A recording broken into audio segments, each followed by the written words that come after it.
All right, boys and girls, this is it. The #1 mid-size pickup, #1 selling mid-size pickup. This is a 2021 Toyota Tacoma TRD Off-Road, but not the Pro.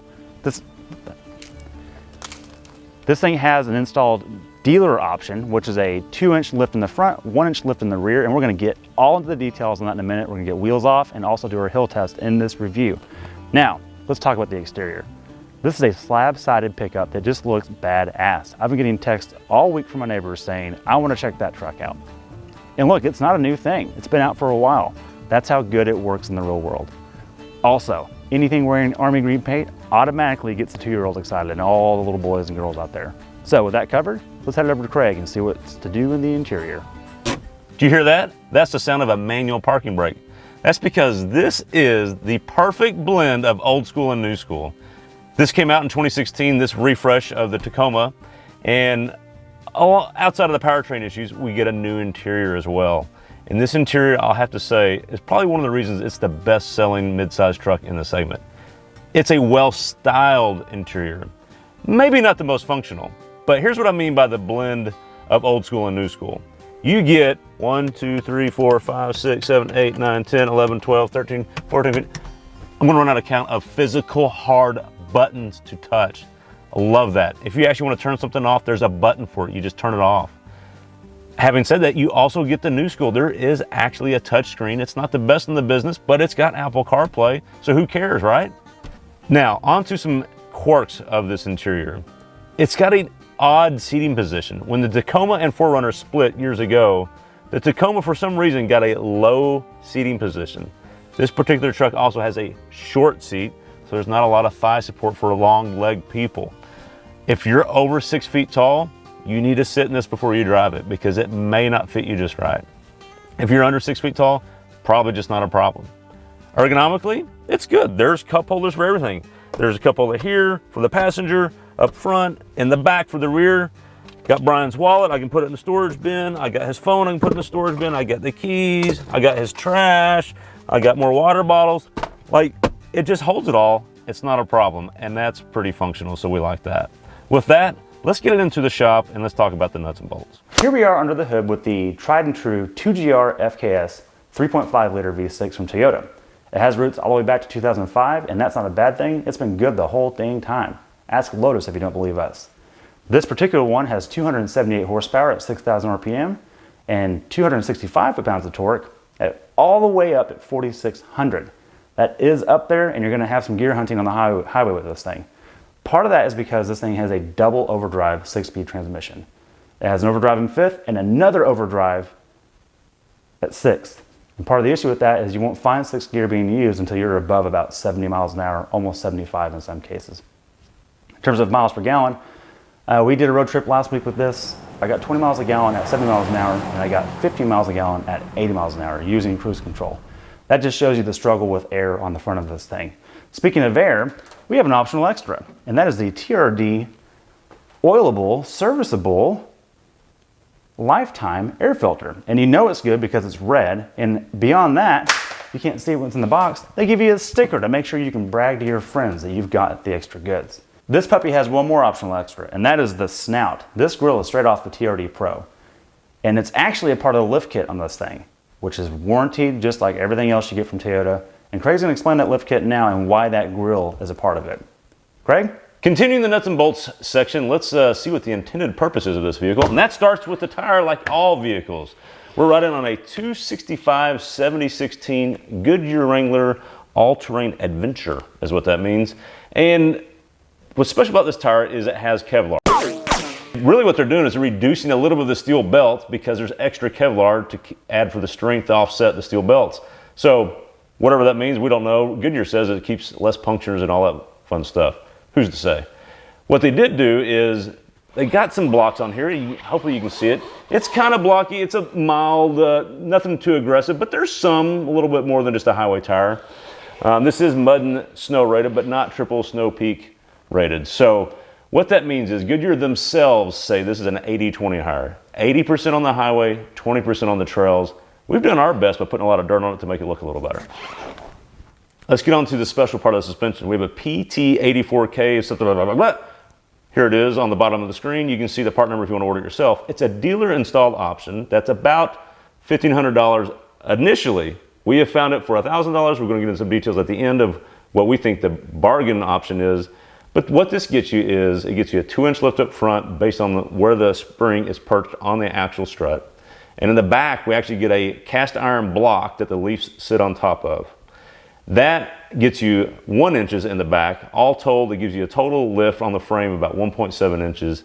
The biggest thing it does, it gets you a 35+ degree approach angle with the TRD off-road like this is here. And that's pretty good. So the shocks themselves, first off, most importantly, you get red bellows. And you get TRD stickers saying it's tuned by Bilstein. So we think they're actually Bilstein 5100s, but again, the internet will let us know if we're right or wrong on that. What it does though for the truck is it really helps the ride on the dirt. So when you're on those 20% time, you're driving with those tires on the dirt, it rides well. It comes alive. It actually it smooths out, and those shocks and struts really soak it up. So that's pretty nice. On the road, maybe a little bit desired, but it's a truck and that's what it rides like. With that, let's get it out on the road and let's see how this thing boogies. Hit it! Oh. Oh, okay. 5,500, that's what that was. Oh. And 60, all right. And that took us about how long? About 8.5 seconds. We tried several times, and I've driven this thing and felt like it's faster. Today, for some reason, as we're recording, it seems a little on the slow side. So maybe the butt down is not real accurate, but the... Right. The actual GPS measured 0-60 is about 8.5. I'll throw it on the screen, the actual best time of the 4 we did. But the point there is the butt down makes it does feel quicker than that time. Yeah, so when you're like at medium traffic speed, you're like, oh, I need to pass someone. Yeah, and it makes a good noise. The intake. The theater is pretty good. Speaking of noises, Brian, and theater, we're in cow country here. We got a lot of cow pasture. Yeah, was that the exhaust? No, that was a cow, but okay. Not far off. So, yeah, what do you think about that TRD exhaust? It's one of the options we got on this. Look, I didn't hear the cow thing until you said it, and now I can't unhear it. But I found myself. Yep, there it is. Okay, yeah. So it's kind of a drone machine. Yeah. So that's an $830 option to get this with a black tip. It looks cool. Yep. It sounds good on startup, and when you rev it, it sounds good. Yeah, it's that mid RPM drone. It's the on the highway, locked into gear, and it just kind of drones. I don't love that. Yeah. Powertrain, I know we've talked about this a little bit. The engine's phenomenal. The transmission and its programming lets it down. Fair. So I find it shifting anywhere between 5,500 and 6,000. The red line shows to be just over 6. It'll never go there. Which also means it'll last forever. That is true. That's the trade-off. Yeah. So, okay, intended purpose, ride and drive. We talked about the the TRD tuned Bilstein shocks. Right. Of this lift kit. Thank you. We talked about the powertrain. We've had the 4Runner that's got the old 4-liter with the 5-speed. Right. This has got the new 2GR 3.5 with the 6-speed. And the Atkinson cycle and all that stuff. How does it all work together? What's happening? Man, I think the 4-liter would make more sense with the 6-speed. I think that's what we want. Yeah. Because you do get a double overdrive here. And I found that at 70 miles an hour, it's pretty respectable. Okay. But it doesn't want to jump to 6th gear as often as 75. Because the overdrive is that freaking tall. It is really tall, yeah. Now, that overdrive demands torque to be used. And unfortunately, the 3.5 just doesn't have much of it to begin with. Not down low, for sure. Excuse me, it has it, just not down low. Yeah. So if you rev it out, it'll do the things you want it to do. Sure. But you have to rev it out. Exactly. And the downside is when you go to rev it out, this transmission programming is trying to save itself for 500,000 miles. Which it'll probably go. Which it'll probably go. Commendably, I'll say. But it doesn't give you the fun ripper. It doesn't, look, Lotus uses this motor. We know it's a great engine. Yeah. But in this application, it's not brilliant. Right. That being said, it gets the job done. Sure. It really does. Okay, the shocks, the ride, the actual feel of it. On-road, little bouncy, but off-road... Gets it done. Comes alive a little bit. Yeah, it does. And I think the Bilsteins are actually probably an improvement. I would say so. I would say it's not the smoothest ride on the road, but it's a truck. It's a real truck. This is not pretending to be anything else. Well, and it's on the same springs that you get without this lift kit. Yeah, the springs don't change. They don't change. But those shocks really come alive off-road at speed. I noticed it was like, okay, it's almost smoothed out more so than on-road with bumps. So that was pretty cool. I found a lot of like urban driving. It wasn't brilliant, but it wasn't really a problem either. Right. You have more dirt roads. You thought it came alive and it made more sense. I had way more fun on the dirt roads than I did on the pavement. All right, Brian, in the interior, we talked about the seat. That's part of the ride and drive. How do you feel about that? Is it too short? Is the seating position weird? I felt like the longer we had it, though, we got used to the seating position, but we still struggled with that short seat. The short seat's the biggest complaint I have, and basically the only complaint, or major complaint. Sure.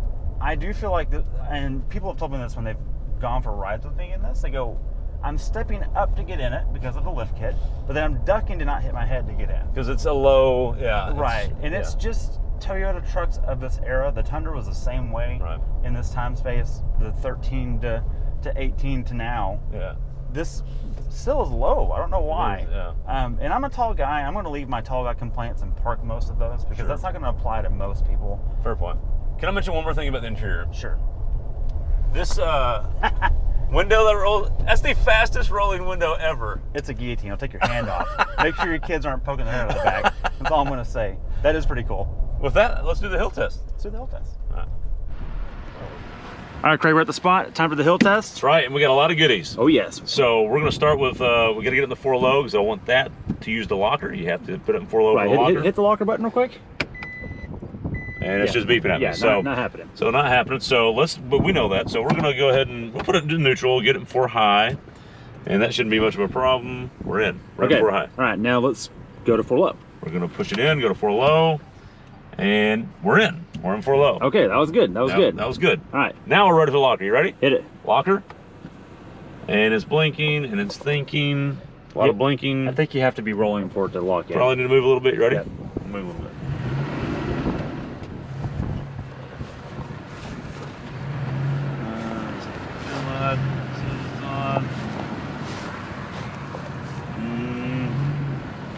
Still not on. Still not on? Okay, well, you know what though? We've got some goodies here. Okay. We're just gonna. Okay, so no locker, it hasn't engaged yet, but it will at some point. It will. So, but we're gonna use this multi-terrain select, and we're gonna pick rock and dirt. That's rock. Yeah. Yep. See rock. Okay, it's rock. So we're going with that, and then we've also got crawl control. So to me, the point of crawl control is to be able to navigate things that are difficult on slippery situations. We have an incline here, something you want to take nice and easy. So let's try the slowest setting. Slowest setting, I agree with that. Crawl control, not available. Oh, I gotta be in drive, here we go. Crawl control again, and I want it on the lowest, because there's low, medium, high, there's 5 settings total, but we're in the lowest. Okay, let's hit it. I'll put my foot off the brake, and it should do its thing. All right, let it go. Now this is the system on its own.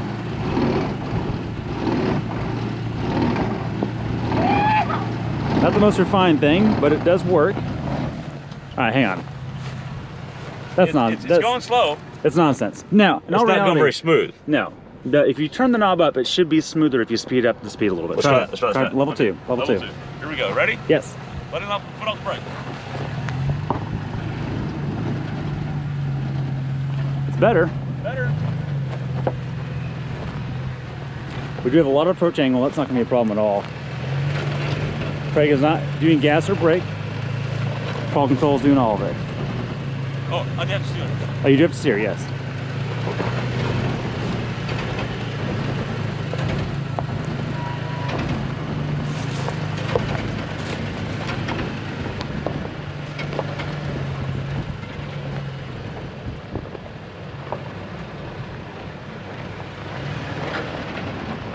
All right, she works. I will say with that lift kit, Craig, approach angle is just not a problem. Absolutely, yeah. I mean, it makes it pretty easy. It's noisy. The old ABS system, that's what you're hearing. Here the ABS go crazy, and the newer systems just don't do that. But, you know, it worked. But you know, if you're in a sand pit, that's going to help you out. Absolutely. If you're not in a sand pit, it's kind of a waste of time. Yeah, exactly. Just drive it. All right, let's wrap it up. All right.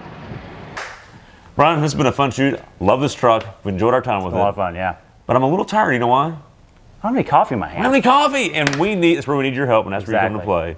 Patreon members, y'all can help us with that coffee solution. $3 gets me a cup of coffee, and that's or me. No, it gets me a cup. No, it gets me a cup of coffee. $5 gets us a cup of coffee with a thermos. Exactly. And then $10, what's that get us? That gets you your personal vehicle rated on our Hipster Scale on our show. So they can find out how wrong you are on their car. How right I am on every car. Speaking of Hipster scores, let's do this one real quick. 3, 2, 1, 5. 7. Okay. How'd you get this wrong? Look, it's a 4-wheel drive truck with a lift kit that doesn't get great mileage and has no payload to go overlanding. You tell me how I got this wrong. Look, hipsters love overlanding. Yes, that's what I just said. So this is damn near a Jeep in terms of that. In terms of image, it's almost there. It's looks wise, green, but it has no payload. We're almost at the max. And the lift kit just adds to the overlandability, the off-roadability. I think you're wrong on this. Hang on, hipsters don't pay attention to payload ratings. They go, I'm going to modify it anyways if you're going to overland it. The only thing I think your only hope that in being remotely right is that it's army green, and that helps a lot. Fair enough. Okay. Who's this specific truck for with the lift kit and all the TRD options? Who's it for? This is for the guy that goes, oh, that's a nice TRD Pro. But I can do it better. Hold my beer. I'm going to put my own kit on here. I like that. Right? Yep. In all fairness, this does give you the option instead of going the Fox shock route, because that's really the only thing the Pro gives you over this. Right. Different wheels, but almost the same tire. Yeah. This is a better handling shock on the road. Yes. Ride's a little rougher, but we've noticed that At speed, it's better. at speed it's better. And that applies to dirt too. Yep. So just know that. That's true. But I think that's really it, because this truck, and can I talk about the extras real quick? We have a lot of TRD spec stuff on here. In fact, this thing gets it almost to the Pro price. You're not really saving anything by doing it This way. particular spec, yeah, you're at the TRD Pro price. Right, Yeah. because you've got almost $3,000 when you include the kit, the air filter, the shift knob, the exhaust, which I would skip that completely personally. Yep. If you're doing highway driving, it just doesn't sound good. Everywhere else sounds pretty good. That's that. So that's where this one got to, but you don't have to get all those things. Absolutely not. So there's some bargain to be had in the TRD parts. We've looked it up, Yep. and these particular shocks and all the different things you just mentioned. Yep. How would you spec it with the TRD parts and catalog? Okay, so I would skip the lift kit. Okay. Because the kit gives you the lift block in the rear, it gives you the shocks and struts, The grill. and it gives you the grill. That's the majority of the expense, because there's a sensor. That's $1,000 of the expense. Exactly, Yeah. for the safety sense. That lowers that sensor in the grill to offset the height of the truck, Yep. and everything is calibrated correctly. We are told by Toyota that this is the only one that's certified to do that. I'm not sure that if you lift your truck, the radar cruise control is going to give up. Pretty but sure it still works. Yeah. Probably still works. Anyways, I would skip the grill. I would just buy the shocks, because you can get those for $399. from Toyota. Exact same shock. Exact same shock. And if you want to lift the rear, Even has the same red bellows and TRD sticker. you got the sticker, man. It counts. You can add the lift block in the rear if you want to do that, or you can leave it for at $100 factory height. Yeah. Exactly. And I would get it in manual transmission. I think that'll fix the wandering transmission shifting of the auto, and your final drive ratio goes from 390 to 430. And now all of a sudden you're at about a $40,000 truck instead of a $48,000 Exactly. truck. So you've saved $8,000 by getting just the shocks Yep. and getting the manual and not all the other options. I think that's a good bargain. And we would prefer a manual for us. You can still get an automatic with that if you'd like. Also, ditch the sunroof, because again, if you're over 6 foot, you're going to be frustrated in here, and I think that would solve 90% of the issues I have with it. That's how we would spec it. How would you spec it? How did you spec yours? Let us know in the comments. Let us know what you think. And with that, Brian, that's a wrap. That's a wrap. Thanks for watching. We'll see you next time. See ya.